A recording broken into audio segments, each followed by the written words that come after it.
Well, good morning. I think it's still morning on the Pacific Northwest. Good morning, NWHA members. So good to see you all.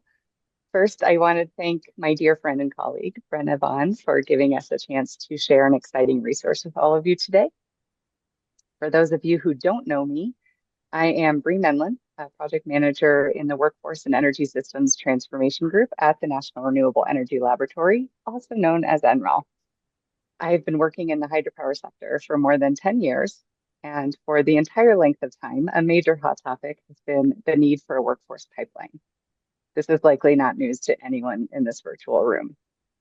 Between retirement challenges, staff turnover, leaving for jobs because they want to be in a hybrid work environment, or higher pay, hydropower industry is really only going to continue experiencing these shortages and will need more and more experienced workers.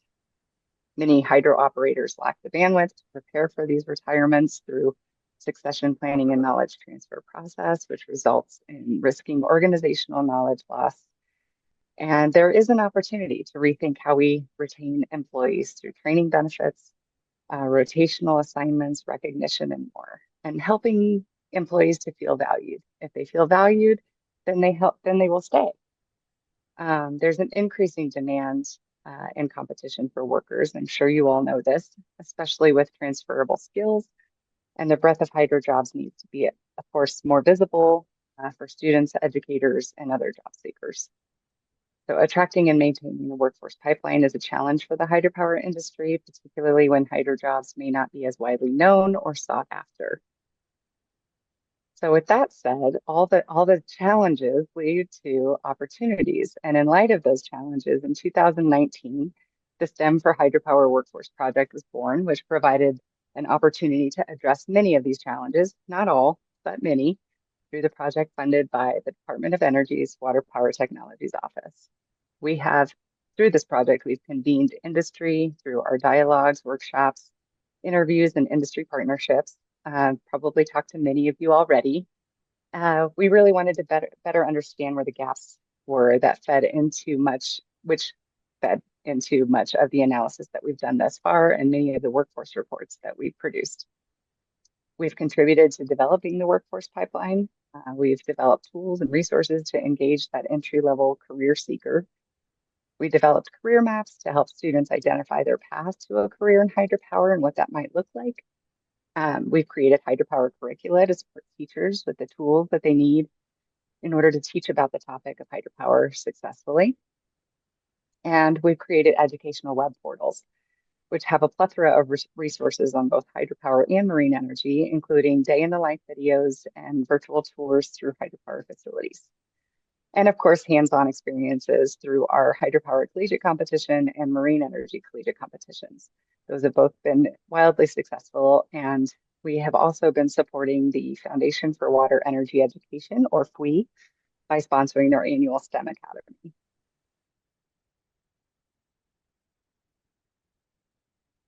And we don't do any of this well. We have partners, such as our friends here at NWHA, at National Energy Education Development Project, or NEED, the Hydropower Foundation, Mystic Aquarium, and IKM, who have partnered on the creation of a new Ready Island, which is a educational app featuring an island powered by a variety of energy sources. Very cool new resource. And those are just a few examples. There are many, many individuals within the hydropower industry who have spoken into our work, and so as to ensure that this work does focus on current challenges facing the industry. So the process of developing the National Renewable Energy Laboratory's Hydropower Knowledge Sharing and Succession Planning Toolkit, which I will refer to as the KSSP Toolkit for ease of saying it, that is just one example of this type of collaboration. And Adam Cantor, my friend and colleague, will be leading this critical session today. And he's really the brainchild behind the Hydropower Knowledge Sharing and Succession Planning Toolkit. See, I said I was going to shorten it and I didn't. Adam is a researcher at NREL and is focused on workforce development across a variety of technologies, not just hydro. And he worked with an advisory group from the hydropower industry on the creation of the KSSP Toolkit and really ensured that it would offer a solution to the industry's challenges by including critical experience and knowledge directly from the industry itself. With the hydropower workforce facing high retirement rates and an influx of new employees, preventing this organizational knowledge loss is critical to maintaining productivity and reducing financial impacts. The KSFP toolkit addresses this challenge with a comprehensive five-step process to assess risk, implement succession strategies, and foster a culture of knowledge sharing. Adam will take you through a session and explore the toolkit's practical tools, equipping managers and HR professionals to navigate workforce transitions effectively and ensure a seamless transfer of irreplaceable knowledge. Adam, I will turn it over to you.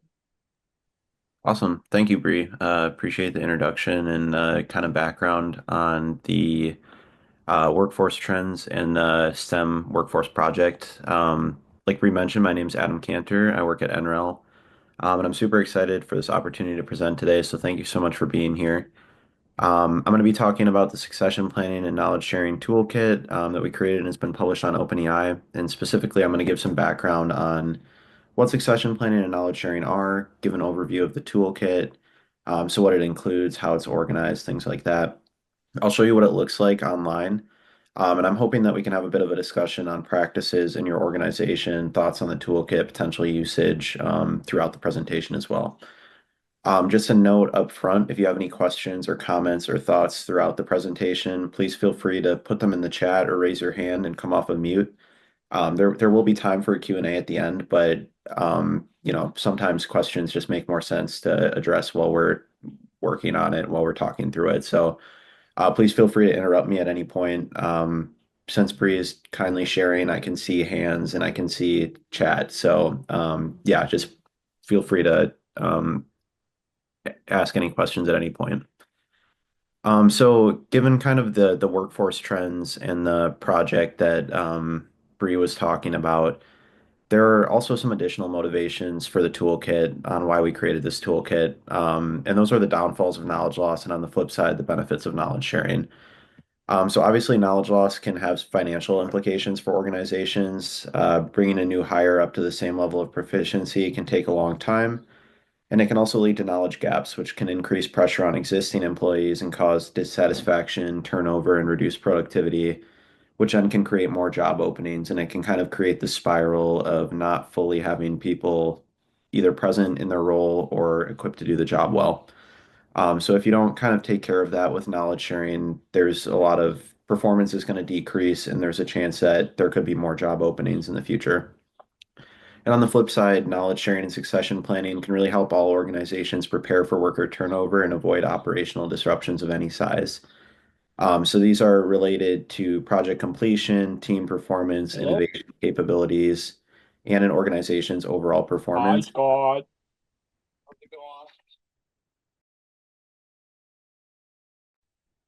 Okay, sorry, I got muted there.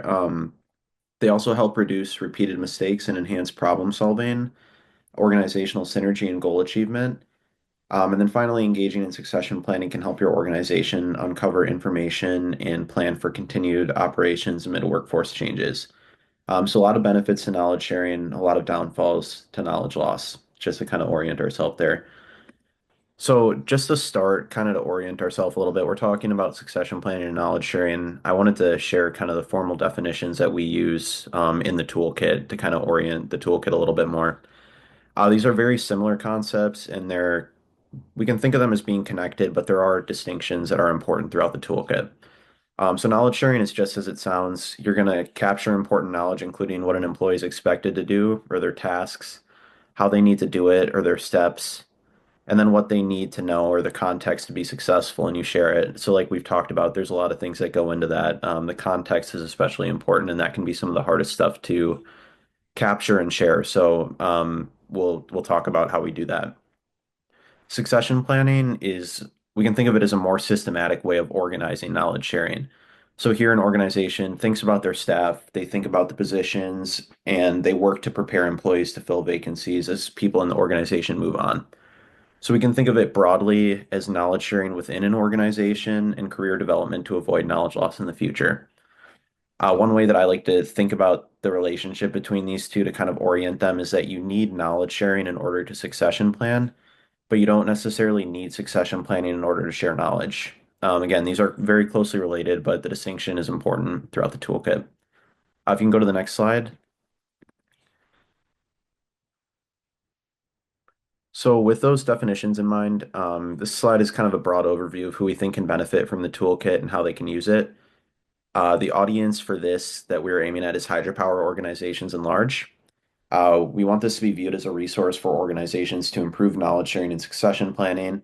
And to that effect, the most likely users of the toolkit would probably be managers in the human resources department in hydropower organization. People that deal with hiring and firing or deal with personnel challenges are really the people that we anticipate using this. That being said, the tools and strategies within the toolkit can really be beneficial for anyone. So even if you aren't in a position to implement organizational changes, we think that there's value in following along with the toolkit for, personal growth or development opportunities, or it can even serve as an impetus for change. Additionally, really like the tools in the toolkit, if this is done well, they will be engaging for everyone in the organization. It's not just going to be HR or management that's filling out this toolkit. There's a lot of collaboration across roles in order to get the best information, which we'll get into. So we think that this has value for anyone within hydropower. The way that the toolkit is designed allows individuals to use it how it relates to them. So in other words, I'll show, but you don't have to proceed chronologically through the toolkit. You can jump in and out of different sections depending on what you need. And you could go chronologically if you want to, and that'll help you from start to finish in creating knowledge transfer and succession plans and setting up a knowledge sharing culture in your organization. But really, it's up to you on how you want to take in this information. Our major goal is to make it accessible and helpful to people, regardless of where they're at and how much experience that they have with knowledge sharing and succession planning. Next slide, please. Okay. So this is the QR code on the left is for the toolkit. I'll also put the link in the chat here. So this is what the toolkit looks like. There's the link. Um, and I'm gonna share my screen in a second here, but I just want to reiterate again that one of our guiding principles for this was to make sure that it was accessible to all people, regardless of where they may be at. And having it online and making it so that people can jump from section to section, embedding tools in there along with downloadable links. That all we think makes it more accessible. Additionally, one major advantage to having this online is that it allows us to update the toolkit if we find additional resources, if we receive key feedback, or if there's any case studies or examples that we want to incorporate. So as you're going through this, if you have any feedback or case studies or anything that you think would make this more beneficial to industry, please reach out and share it. We're always trying to improve this and make it as useful as we can. And the way that we can do that is through engagement with industry and knowing what would be useful to change or adapt or anything like that. So I'm going to share my screen here for a second. Can you all see that okay? Yes. Okay. Let me go here. Okay. So I'm going to go through the elements of the site, and I encourage you to look on your own as well while I talk through this. But I'm going to kind of just go through how it's laid out, how to navigate it, what are the inclusions, etc. So starting on the landing page here, as we can see on the top, we have our 5 broad steps, which I'll get into, and I'll discuss all the sub-steps that are underneath them too. But you can hover over these and you can get to any of the sub-steps, or you can click on the 5 broad steps themselves too. We also have this other resources tab. So that other resources is going to link to other resources we think might be helpful or were helpful in crafting the toolkit, but maybe something that goes, at a deeper level than we include on the toolkit, maybe more focused, like transition planning interview guide.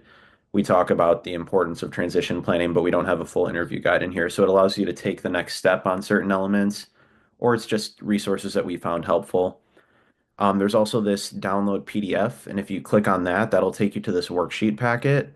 The worksheet packet is going to include all of the tools that we created in the toolkit in a fillable PDF. So you can fill it out here. You can also download it here and then use the toolkit to kind of help fill in the information based on what's useful to your organization.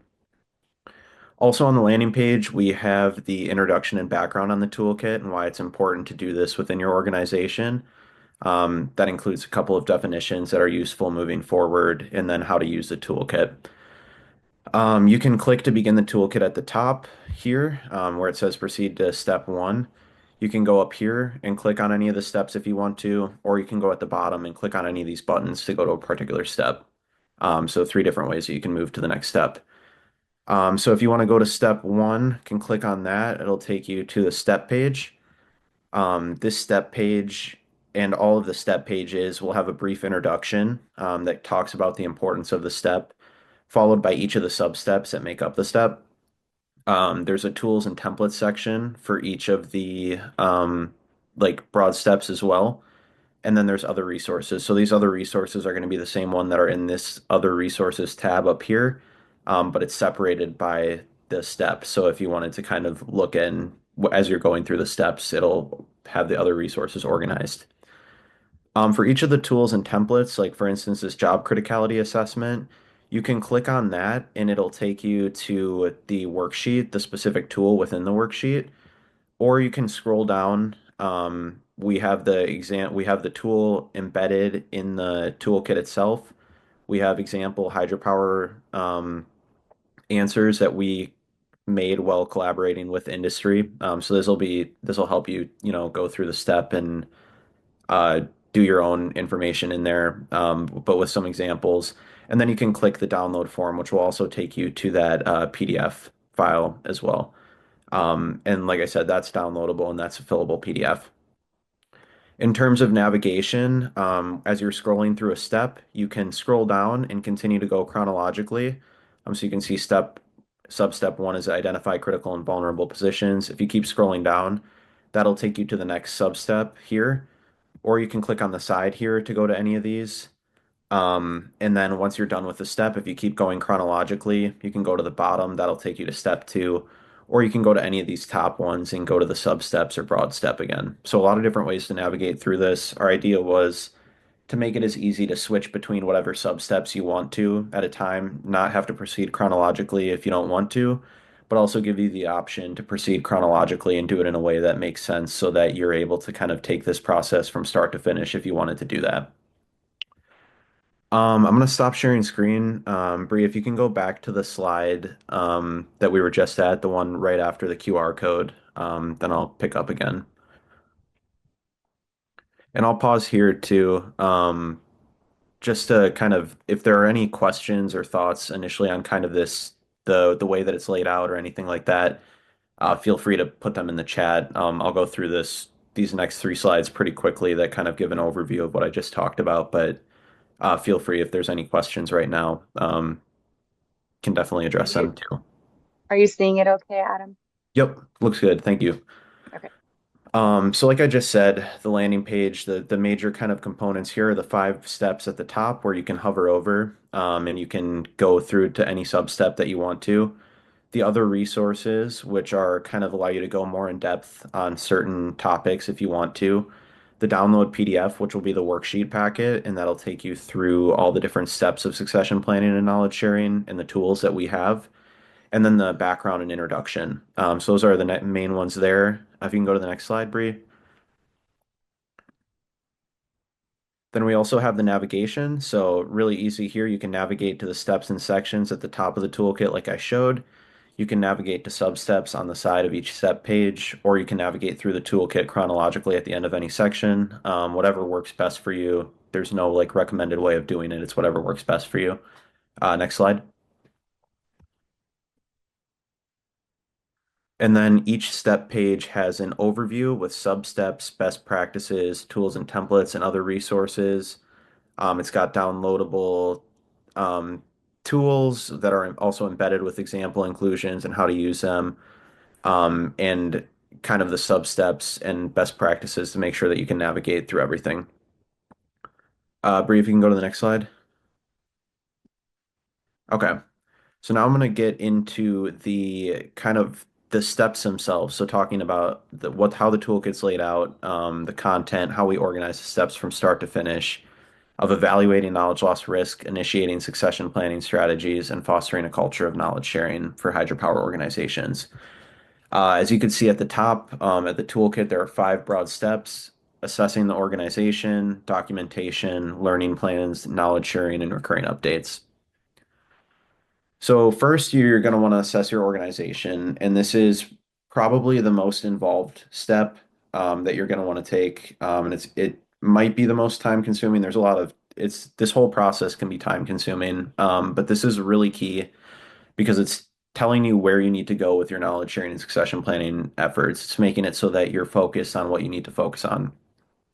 So, an assessment of an organization is going to include the state of the industry, as well as both internal and external influences on knowledge loss and succession planning. So, these can be some things that we talked about in the chat, right? It can be internal processes that, lead to knowledge sharing taking longer. It can be difficulty hiring for certain workers.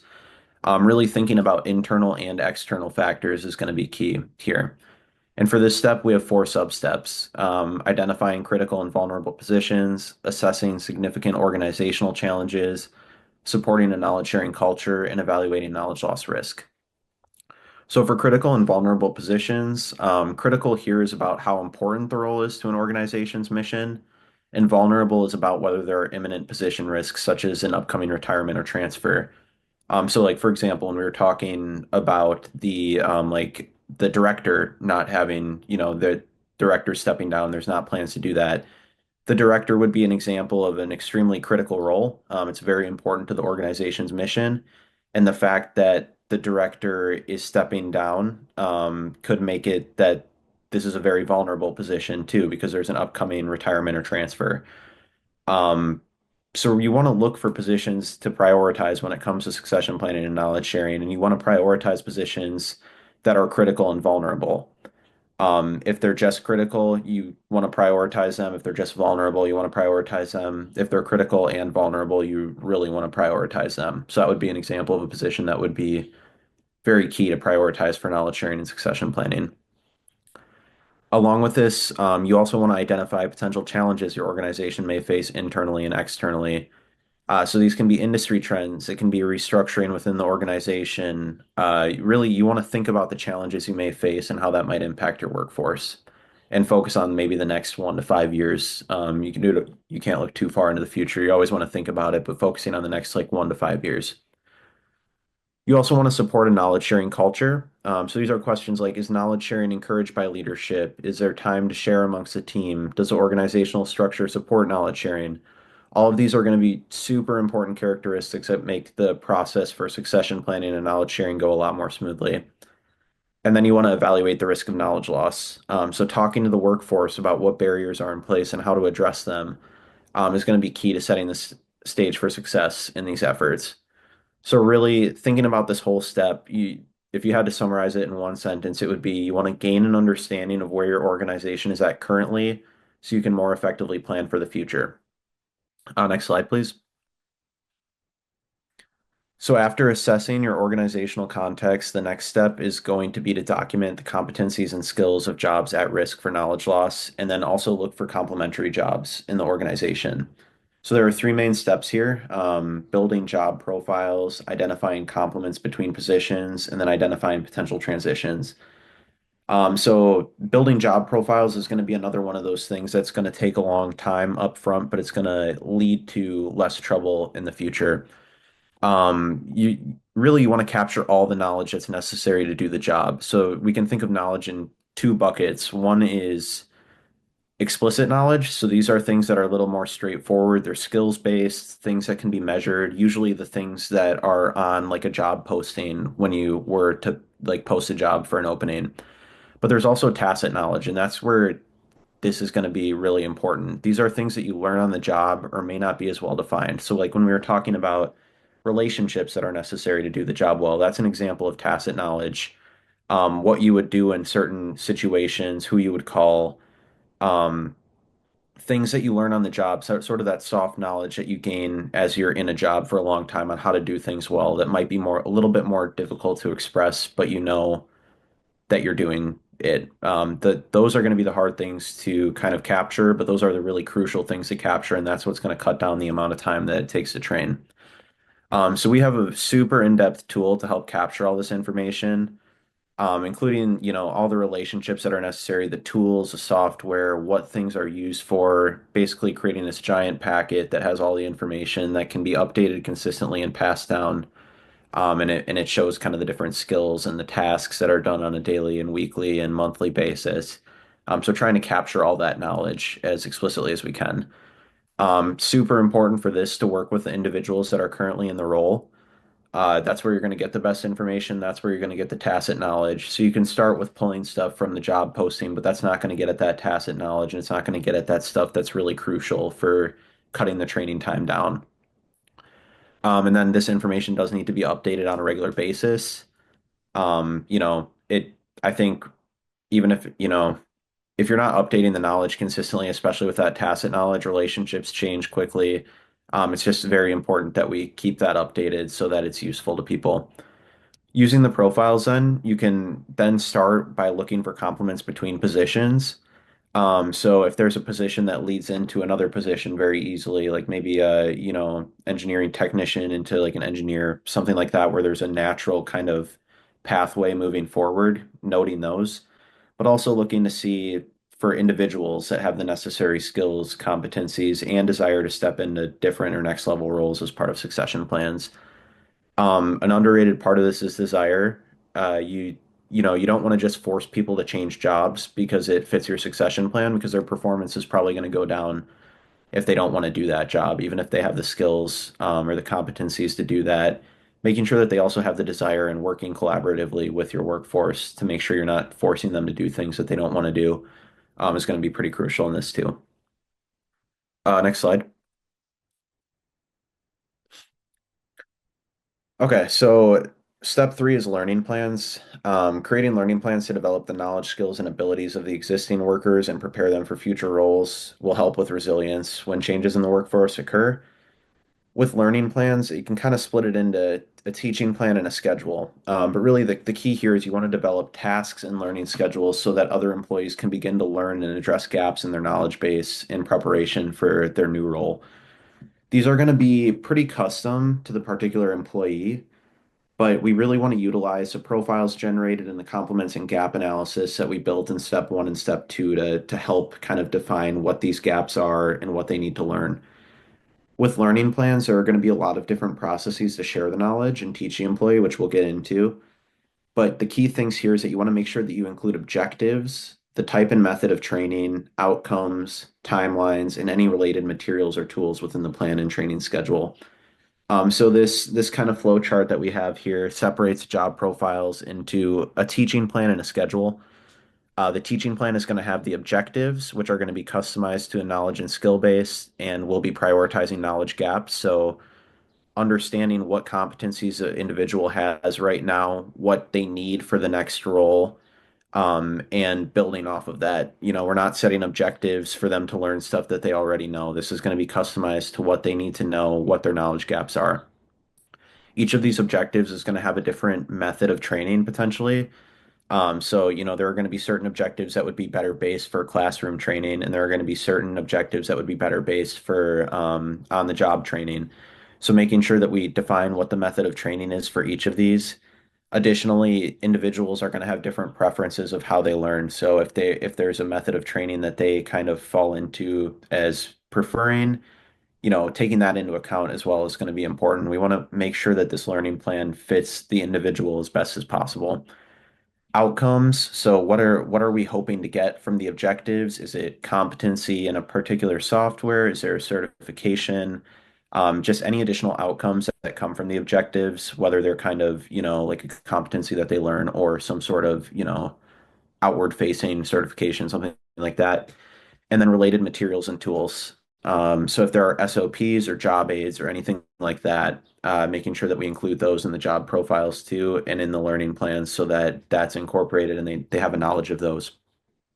And with all these, timeline is going to be super important. So that's why starting early on, the succession planning and knowledge sharing is important. If someone says that they're going to retire in 6 months and you want to get someone up to speed in 6 months, you can start backwards, right? The timeline for having all of these goals done is 6 months from now. But if you need to build skills on top of skills, and maybe one objective is a month from now. Maybe another objective is 3 months, 4 months. So building out those objectives that have a timeline, we can think of it all as SMART goals, basically. We want it to be specific, measurable, actionable, relevant, and time bound. So timeline is going to be super important here too, and you can kind of build backwards with that. If you can go to the next slide, Bree. All right, so you have the assessment, documentation, and learning plans done. Now you can begin the actual knowledge sharing. So we have 5 steps in the knowledge sharing toolkit, right? We're on step 4 already, and we're finally getting to knowledge sharing. I think that sort of underscores how important the planning is, right? You can share as much knowledge as you want, but if it's not relevant knowledge and it's not helping an individual get to a position that you need them to get to or that they want to get to, it's pointless. So we spend a lot of time on assessing what the needs are, documenting the proper information, and planning out the learning so that this knowledge sharing step can take less time, and can really focus on what they need to know. So you're going to want to implement the knowledge sharing program and implementing the strategies that are mentioned in the learning plans. So like I talked about, this can take a lot of different forms. It can be stretch assignments that could take individuals into different sectors or roles. It can be mentoring from another employee. It can be cross training or job rotations, job shadowing, classroom training, job aids. There's a ton of different ways to share knowledge. And on the toolkit, we have a tool that helps kind of define the most like applicable way to share knowledge based on certain employee characteristics. So we have a tool to help with that. Um, and then you want to individualize a knowledge sharing program too. So like I talked about, this isn't a one size fits all process. This differs by the position, by the person, and different strategies are going to be ideal for different situations.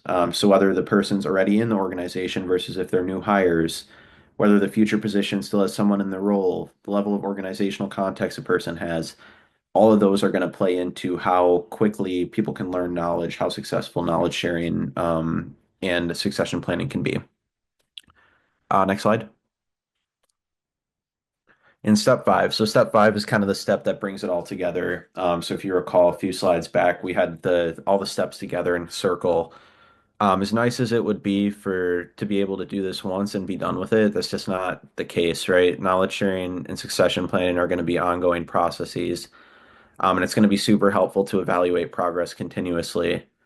So that can be things like, are these being used consistently? Are these processes being used? Are the methods effective? Are there any gaps or challenges that need to be addressed? So thinking about subjective and objective elements when we're evaluating things. So that can be things like time to training. Are training outcomes good? Are they being trained on the proper things? Are they able to do their job when we want them to do? But also subjective. So incorporating surveys with the workforce. Like, how are the knowledge sharing and succession planning tools going? Are they helpful for you? What could be more helpful? Evaluating from both a subjective and objective point of view, and continuing to try to improve the succession planning process that you have. And you want to make this process recurring too. So you want to make adjustments as needed. Tools are going to need to be adjusted. So the organizational assessment that we talked about needs to be updated depending on industry trends. The industry changes a ton. The job criticality and vulnerability is going to change depending on who's leaving or whether you have a position solidified after doing training. So all these things need to kind of be done in a recurring practice. We recommend probably at least yearly, at least looking over them and doing a scan. So yeah, it's about evaluating and making changes, making sure that you're not just setting a strategy and assuming it's going to work and then never revisiting it, and then make the process recurring. So this is something that should be done regularly. I'm going to stop for a second here. Those are kind of the 5 steps. I wanted to stop, give some time. If anyone has any questions on the steps or wants me to kind of clarify any of the additional steps, I'm happy to do that as well.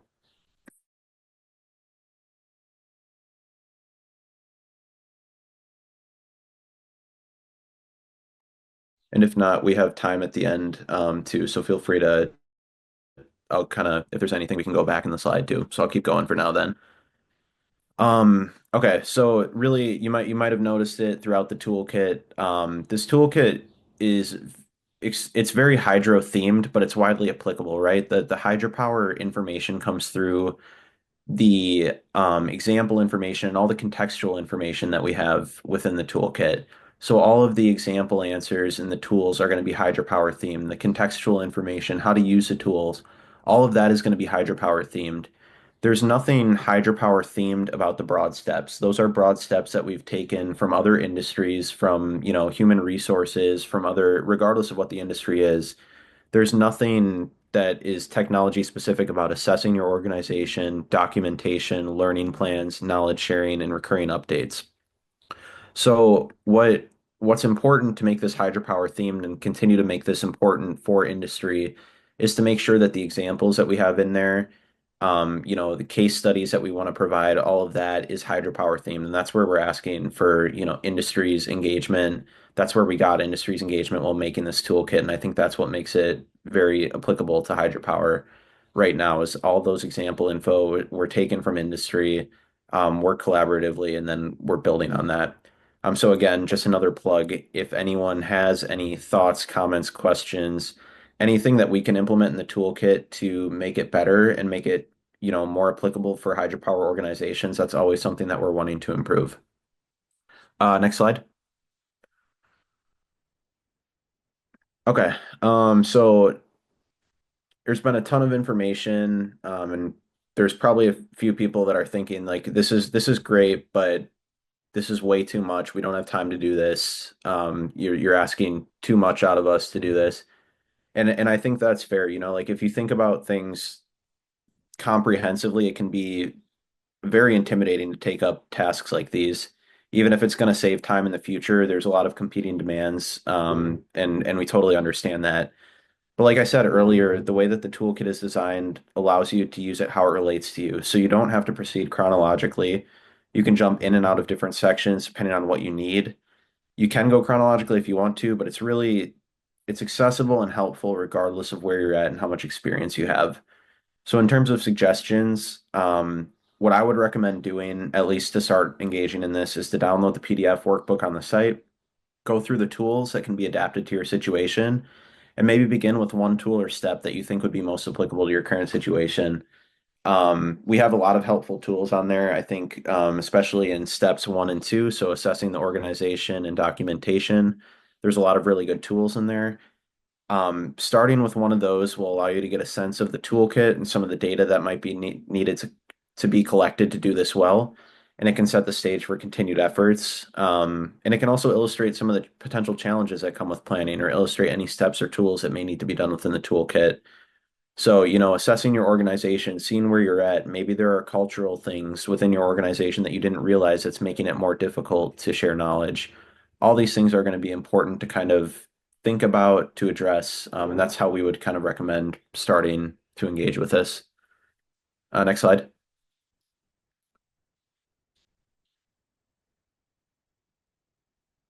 Okay. So, like I said, we'd love to get people's engagement with the toolkit. There's a lot of different ways to do that. It could be speaking with me one-on-one to learn more, implementing the toolkit or parts of the toolkit in your organization, any feedback to improve the toolkit. We're also looking for testimonials or like use cases. So if there are, if you're using the toolkit or you have had challenges that you want to talk about, all those things that we can use to make it more useful to hydropower organizations and the industry at large, we want to get on the site. I'll put my email in the chat. I would love to engage with you more on your thoughts or what we could improve, or kind of work through how to maybe implement it in your organization. And yeah, like I said, the the link is in the chat as well. There's this QR code works if you want to use that to get it on your phone. But yeah, I really appreciate the time to present on this. And if you have any questions, I'd love to answer them now. So thank you so much.